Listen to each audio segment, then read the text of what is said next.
आपका नाम अब जमील जमाली हो गया। क्या बात कर रहे हैं? रॉ का एजेंट सुरमा लगा के लियारी आता है और लियारी वालों के हाथों बच जाता है, ऐसा तो नहीं हो सकता। अच्छा, मूवी आई थिंक पूरी तरह से फ्लॉप हो गई। क्या बात है सर, क्या बात है सर। पाकिस्तान को बनाना चाहिए फिल्म, आप क्यों नहीं शुरू कर देते ये काम? बहुत अच्छा एडवाइस दिया प्रेसिडेंट जरदारी साहब से, मैं ये जरूर जिक्र करूं। हॉलीवुड फिल्म बनाएगा अगर अमेरिका की फतूहात से मुतल्लिक तो अमेरिका को हीरो ही दिखाएगा। इसी तरह भारत अगर कोई फ़िल्म बनाएगा पाकिस्तान के अंदर जो उनके इंटेलिजेंस ऑपरेशंस हैं तो अपने आप को वो हीरो दिखाएंगे, वन साइडेड दिखाएंगे बात। लेकिन पाकिस्तान के अंदर जो आसिम मुनीर जिस वक्त DGISI था और बाजवा जिस वक्त आर्मी चीफ था, तो इस सीरीज़ ऑफ असैसिनेशन हुई पाकिस्तान में मुजाहिदीन लीडरशिप की, मिलिटेंट लीडरशिप की, खालिस्तानी, कश्मीरी, और वो बाकायदा पाकिस्तान में बताया गया कि RNAW उसको काम। देखो, जब पाकिस्तान की बात आएगी तो बात चाहे क्रिकेट की हो या मूवी की हो, देखो सामने आना पड़ेगा। On a serious note, Dhurandhar movie देख के मेरी फट गई है और मेरी फट के चार हो गई है कि भैंस की टांग ये क्या बना दिया तुम कर रहा है कि जो ऑलरेडी नफरत थी हिंदुस्तान के लिए वो मजीद बढ़ गई, ना सिर्फ मेरे अंदर बल्कि पूरे लियारी के अंदर। लियारी का हर एक रहने वाला इस वक्त इंडिया से ना माजी में नफरत करता था, उससे कई गुना ज़्यादा अब नफरत करता है। अच्छा, यहाँ पे इस फिल्म में दिखाया ये गया है कि RNAW ने किस तरह एक धुरंधर प्रोजेक्ट के ज़रिए उनकी इंटेलिजेंस ब्यूरो ने, जो कि अजित डोवाल जो है जिसको हेड करते हैं, वो अजय संजाल नाम का उन्होंने एक बंदा वहाँ पे दिखाया, और उन्होंने किस तरह इन्फिल्ट्रेशन की पाकिस्तान के अंडरवर्ल्ड के अंदर, और किस तरह उन्होंने फिर जो है वो अंदर घुस के मारा भी और बदले भी मुकाए। और एक प्रोएक्टिव पॉलिसी जो कि जब से प्राइम मिनिस्टर मोदी वहाँ पर आया डेफिनेटली नज़र आती है, बड़ी ही प्रोएक्टिव पॉलिसी। क्या नहीं बनाया, क्या है तुमने? पाकिस्तान को तुम इतना हल्के में ले रहे हो कि भाई तुम एक धुरंधर मूवी, तुम्हारा एक बंदा आएगा जो आके हमारे लियारी में कभी लियारी में गए भी हो, कभी लियारी देखा भी नहीं देखा, मैं तुम्हें मुझे बोलो कमेंट सेक्शन में, लाइक करो, वीडियो करो, मैं अभी तुम्हें लियारी का व्लॉग बना के देखो लियारी चीज क्या है।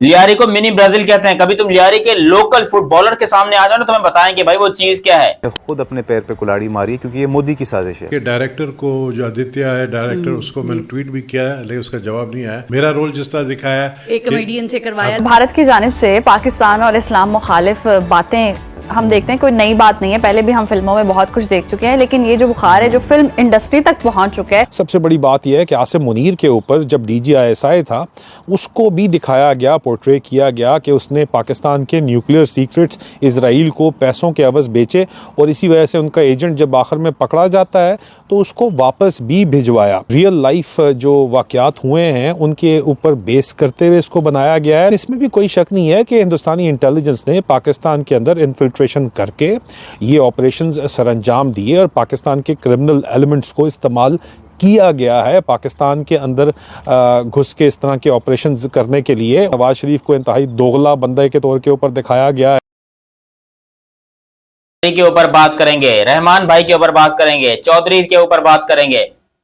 अरे ये तुम वो जो भी थे वो आदित्य धर थे, कौन थे जिन्होंने यहाँ पर ये मूवी बनाई है? मूवी को पहली बात तो मैं ये समझ रहा हूं कि मूवी को मूवी की तरह लो, मूवी को बिल्कुल उस तरह रियलिटी की तरह देने, क्योंकि मूवी ने जो आपको दिखाया है वो मे बी रियल इंसिडेंट से थोड़ा बहुत इंस्पायर्ड हो, ऐसा मैं आपको गारंटी के साथ कह रहा हूं।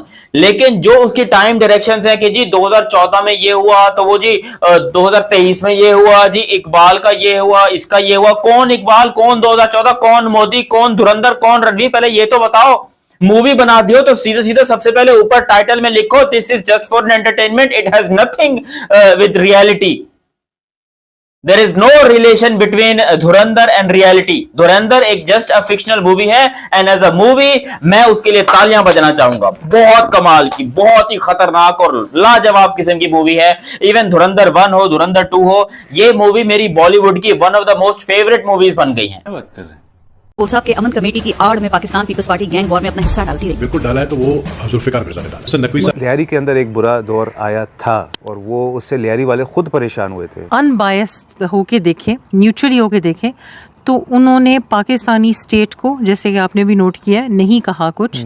उन्होंने फोकस किया है ISI के ऊपर और दाऊद इब्राहिम के ऊपर, और वो जो चंद लोग हैं जिनको वो हायर कर रहे होते हैं, बलोचों को, पठानों को कह लें, जो लियारी गैंग्स हैं, जो जैसा पॉलिटिकल मैनिपुलेशन हो रही होती है, जिस तरह वो कर रहे होते हैं। धुरंधर 2 मूवी देखने के लिए, और जिन भी लोगों को, मेरी उन सभी से रिक्वेस्ट है कि आप लोग ये मूवी देखने के लिए जरूर आइए, क्योंकि जिन भी लोगों को ये लगता है कि एक पॉलिटिकल प्रोपेगेंडा है जिसमें कि नोटबंदी जैसी चीजें, उरी अटैक का रिटर्न जैसी चीजें, ये जो भी लोगों को, ये बहुत सो कॉल्ड लोगों को जिहादियों पे बिलीव है, उन लोगों के लिए ये बहुत ही आंख खोलने वाली मूवी है। And I request to all the audience, please come and see this movie so that आपको ये हकीकत पता चलेगी कि ये जितना आप लिबरल बनने की कोशिश करते हैं ना, लिबरल बनिए जो रियल है उनके साथ, लिबरल उनके साथ मत बनिए जो इस तरीके की हरकतें अपने देश के लिए करते हैं, देशद्रोही हैं। सो आंख खोलने वाली पिक्चर है आप सभी के लिए, और ये मेरा रिक्वेस्ट है आप सभी से, प्लीज प्लीज आइए और इस मूवी को ज्यादा से ज्यादा देखिए और इस वीडियो को शेयर। ठीक है, खबर के ऊपर पाकिस्तानी पब्लिक से रिएक्शन लेने जा रहा हूँ। हाँ ये कर लो पहले। ईरान इसराइल अमेरिका की जंग को स्टार्ट हुए कई दिन हो चुके हैं। ओके, जो अमेरिका सुपर पावर की जंग को रुकवा सके, मीडिएटर का रोल प्ले कर सके। अब खबर ये आ रही है कि पाकिस्तान को सिलेक्ट किया ये है कि आने वाले कुछ ही दिनों में इस्लामाबाद में एक मीटिंग होगी जहां पर अमेरिका के डिप्लोमेट्स भी मौजूद होंगे, जहां पर ईरान के डिप्लोमेट्स भी मौजूद होंगे, और दोनों कंट्रीज वहां पर बैठेंगे और Pakistan as a mediator, as a समझ लें कि थर्ड पार्टी वहां पर बैठकर इन दोनों कंट्रीज की जंग को रुकवाने के लिए मीडिएटर का रोल प्ले करेगा। क्या बात है सर, सीज फायर करवाने का रोल प्ले करेगा।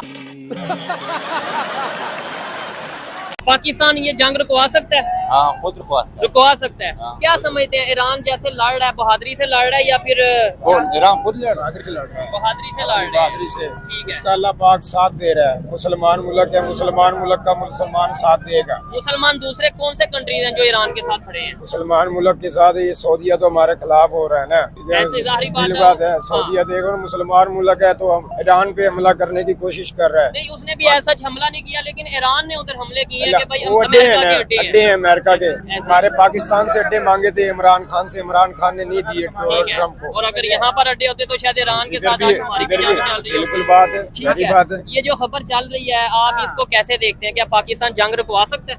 बिल्कुल रुकवा सकता है। इतनी अहलियत है कि अमेरिका सुपर पावर की जंग रुके? पाकिस्तान बहुत सुपर पावर है ना, अमेरिका से भी ज्यादा। अमेरिका हमारे पाकिस्तान से डरता है। अच्छा, हाँ जी, जबरदस्त। पाकिस्तान बहुत ऐसी है। पाकिस्तान ये जो मुसलमान मुल्क है ये मुजाहिद है। अच्छा, ये ऐसे अपने आप ही बढ़ जाता है। हाँ जी, ये आप बम है, वो तो बम लेके आते हैं। ये पाकिस्तान के मुसलमान आप बम है, ऐसे ही जिधर मर्जी फट जाए, जिधर मर्जी फट जाए। बिल्कुल जी, ठीक है। अभी आपने किया तो मेरे अंदर ऐसे हो गई है, मुझे पता लग रहा है मैं जमीन पे नहीं खड़ा हूँ। अच्छा, जज्बा आ गया, जज्बा आ गया। ये इसराइल से, अमेरिका से, जिधर से लोग देख रहे हैं, जरा उन्हें पैगाम दे जरा। मुसलमान मुल्क के साथ हैं, ईरान के साथ है। ईरान हमारा मुसलमान मुल्क है, ठीक है।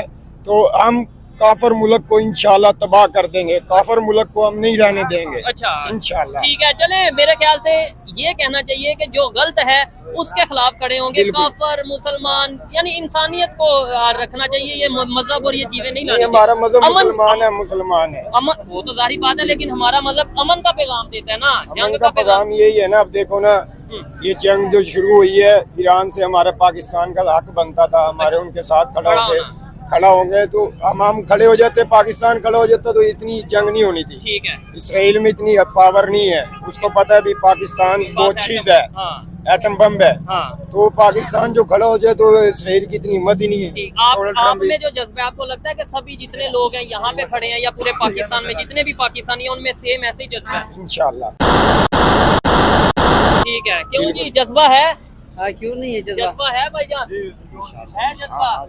ईरान के साथ खड़े हैं, हम पूरी उम्मत मुस्लिमा के साथ खड़े हैं। ठीक है, ये जंग जो इसराइल और अमेरिका की जंग है ईरान के साथ, क्या समझते हैं ये जंग रुक जाएगी अब आपके ख्याल से? देखो, ये तो हमें नहीं पता कि जंग रुकनी कब है, क्या होना है, क्या नहीं है। लेकिन जो भी अल्लाह और उसके रसूल की दीन की खातर लड़ता है ना, अल्लाह की ताकत उसके साथ होती है। ठीक हो गया, ठीक हो गया। यानी आपको लगता है कि सभी साथ खड़े होंगे। तो आप कुछ कहना चाहेंगे जी? ठीक है, क्या आप कोई कुछ कहेंगे, नारा लगाएंगे या कुछ भी? नारा यही लगाएंगे, मुसलमान मुल्क जिंदाबाद, पाकिस्तान जिंदाबाद। तो बैठो बेटा, बहुत कुछ समझना है जिंदगी में। मुझे ये चीज समझ आई है कि ये मूवी जस्ट नरेंद्र मोदी की गवर्नमेंट को संभालने के लिए बनाई गई है। दूसरे पार्ट को लेकर, पहले पार्ट में कुछ ऐसा नहीं था, दूसरे पार्ट में पूरे तरीके से मूवी को डेडिकेट किया। मैंने कहा चलो भाई वो भी करता हूं, कोई बात नहीं, मोदी जी ने अगर ये करवाया तो करवाया है, हमें क्या घंटा फर्क नहीं पड़ रहा। हमको मिली है एंटरटेनमेंट, फुल एंटरटेनमेंट। जिस तरीके से वो हमजा अली मजारी कौन और हमारे वो नबील भाई अबे नबील भाई को पता चला उन्होंने यहीं से पत्थर फेंक के मारना यहाँ पर मोदी जी के ऊपर के तुमने मुझे क्या दिखा दिया कि मैं इंडिया का बंदा हूं। और नबील भाई पकड़ के फाड़ देंगे। अभी उसका लेटेस्ट इंटरव्यू आया, लियारी के अंदर घूम रहा है कि नबील भाई आपके, वो कह रहा है मेरे को जिस तरह तुम लोगों ने पोपट का दिखाया है, तुम्हें पता भी है कि उसका रोल क्या है कराची की पॉलिटिक्स के अंदर, उसका रोल क्या है कराची के अंदर। आज भी वो बंदा अकेले बैठे बैठे पूरे कराची को हिला सकता है। मैंने देखी है, धुरंधर 1 देखी थी, धुरंधर 2 देखी मैंने। भाई मैं सिंपल से इतना भाई कहना चाहता हूं कि कोई फायदा नहीं है। On a serious note, Bollywood हमेशा बॉलीवुड ही बन के रहेगा। कमेंट्री करेंगे, खेलेंगे, सब कुछ होगा, लेकिन मूवी के अंदर आके हमारी बजाएंगे और मूवी में ही बजाएंगे। आज से पहले वो चाचा सलमान मूवी बनाते थे यार, मूवी ये धुरंधर बहुत अच्छी है, मैं आपको फिर से कह रहा हूं, मुझे बड़ी पसंद आई है। लेकिन इसके साथ तुमने खाम में बैठ के हमारी मारने का तुमने एक पूरा सिस्टम बना लिया कि हमने ये कर दिया, हमने वो कर दिया। ऑन अ सीरियस नोट, अगर आप मूवी को मूवी की तरह देखो, कमाल है, लाजवाब है। जय हिंद दोस्तों, स्वागत है दोस्तों। धुरंधर के बाद धुरंधर 2 ने पाकिस्तान को हिलाकर रख दिया है। जिस तरह से फिल्म में दर्शाया गया है, पाकिस्तान में डर का माहौल है, लोगों को सपनों में भी डर लगने लगा। जिस तरह से रणवीर सिंह ने अपना किरदार निभाया है, इतने खतरनाक फिल्म है, एक्शन से भरपूर है। धुरंधर 2 द रिवेंज ने बता दिया है कि जो भी दुश्मन हमारे भारत की तरफ आंख उठा के देखेगा उसका यही हाल होगा। अब इससे पाकिस्तानी मीडिया डर गए हैं, पाकिस्तान के लोग में दहशत है, क्योंकि ये हमेशा भारत के खिलाफ गए हैं। पाकिस्तान हमेशा चाहता है कि भारत में दंगे हो, फसाद हो, यहाँ के लोगों को मार दिया जाता है। अब इस फिल्म में जिस तरह से किरदार निभाया है रणवीर सिंह ने, वहाँ जाकर स्पाइकर बनकर वहाँ के जितने भी जासूस दो भारत में अपना आतंकी हमला करवाने की साजिश रचते हैं, बम गोला बारूद यहाँ पे सप्लाई करते हैं, डेढ़ चुनते हैं, उसको रणवीर सिंह ने जिस तरह से फिल्म में डिफ्यूज किया है और वहाँ के लोगों को सबक सिखाया, दुश्मनों को सबक सिखाया है, उससे पाकिस्तान के फट के हाथ में आ गए हैं दोस्तों। और डर का माहौल है, बोल रहे हैं ये क्या फिल्म बना दिया है। और क्यों ये हकीकत है, अगर हमारे तरफ एक भी आंख उठा के देखोगे तुम्हारे आंख नोच दिया जाएगा। और जिस तरह से फिल्म में दिखाया गया है उससे 100 गुना डेंजरस मौत दिया जाएगा। दोस्तों वीडियो को लाइक कर दीजिए, चैनल को सब्सक्राइब कर लीजिए। मिलते हैं अगली वीडियो में। जाते जाते कमेंट में जय हिंद लिखते जाना। और अगर फिल्म देखे हो धुरंधर 2 तो ये भी बता दीजिए कि धुरंधर फिल्म आपको कैसी लगी। मिलते हैं अगली वीडियो में। जय हिंद, वंदे मातरम।